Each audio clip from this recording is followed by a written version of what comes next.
So this will be a quick run through of the different features of the C3T0 electronic. This can be found on the MIM, MIK, DUK, MIS, and most recently the DON. So before we begin, just thought I'd go over the initial menu. You'll see two different display lines here. You can bring that to one if you want that. And you'll also see what your outputs are configured to. Right now, both of these are off, but if we were to change one of these, you'll see the outputs up here change. You'll also see down here, which is how you get in the menu, and this currently glowing rectangle that says state. This is just telling us we have an error because we have an empty pipe, which, yeah. So let's dive into this. So you want to hold this button until you start seeing the orange and blue flashing, and then you release it. So here you can switch it to different languages, English, German, French, or Spanish. Very self-explanatory. And then here you can go into display. This tells you the refresh rate. This is, I believe, our default at 0.5 for seconds. So every half second, this will update its information. Now, most of the time you want to keep this relatively low if you're actively monitoring. But if you're, for example, data logging or saving this image, you could increase their refresh rate in order to extend how long you can save your information. Orientation. This is how you adjust the display to work with whatever, like however you have this oriented. So for example, if this was rating sideways to you and you wanted to rotate it here, you could hit rotate clockwise, or you could also hit rotate counterclockwise. Layout, this is what I mentioned earlier in terms of single versus dual display. Now we're only displaying gallons per minute. I will mention that always takes whatever you have displayed on line 1 will always take priority if you do that. So be aware of that. Display value, this is how you choose what's being displayed on the top and bottom. So back here we had a flow rate at gallons per minute and a temperature. So we go into display value. Let's go ahead and change the lower display to volume. Why not? Now you'll see the amount of liquid that's gone through here, which is apparently about 7 liters total.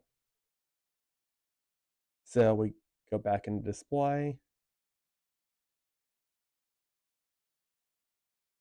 These are like, you can customize the sensitivity of these buttons. For the most part, unless you're having technical issues with like too much sensitivity or whatever, you typically wouldn't mess with those. But they're there if you need them.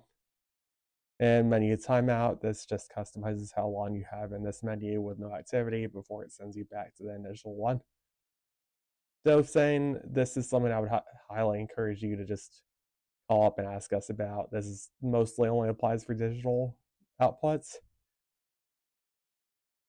So then you go into measurement, and this is how you customize your unit.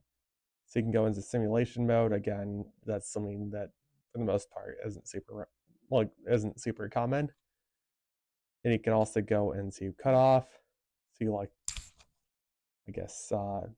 customize your what unit you want this to, like what measurements you want this to stop at. And you can also change your units.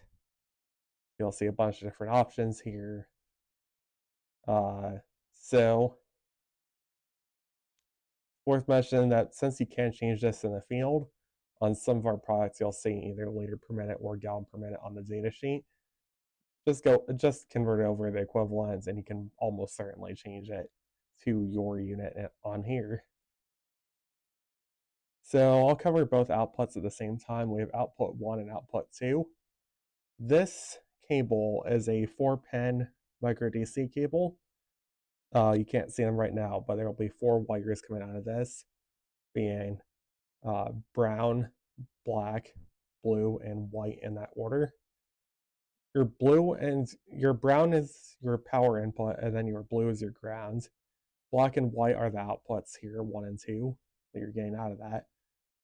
So you can change the outputs to output one of your pieces of information: flow, volume, temperature, and part volume. And you can also customize what kind of output. So you can have it a switch, 4 to 20, 0 to 20, 2 to 10, 0 to 10, a frequency out, or you could have an interface with a coffee com or IO link. Output 2 gives a few less options. We go ahead and set that to flow. For example, IO link is now missing, so just make sure that for your more niche options, you set those in output 1. User service, this is mostly to help either factory reset it or just set a password to prevent people from tampering with your settings. Factory service, that's something that I would encourage you to ask us on. If you ever want to check the settings, you can do that in the info section. So that should just about cover all of the options in the C3T0. Thank you.